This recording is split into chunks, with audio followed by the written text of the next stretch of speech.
phô nhầm cái mình nhầm cái hay nhầm cái pasta nhầm pasta bà phô nhầm mạnh ngày vậy 2 ngày nhầm 2 ngày vậy hay mà hộp ngay nha tôi chặt pasta nó quậy đại cái khác mình ốp heo về ốp ngắn các bạn ốp heo pastaทอดcho video YouTube ថតទៅ YouTube ទៀតអា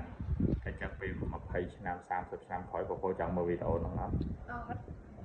ខ្មាស់គេហើយអត់ខ្មាស់អត់ដឹងហ៎បានគុំច្បល់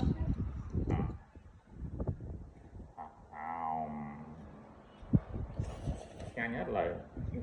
ពីណាគេអ្នកថាអត់ហ្នឹងយាយមែនយាយនេះឈ្មោះអីអ៊ំនីឈ្មោះអ៊ំនីមិនឈ្មោះអ៊ំនីហ្នឹងណា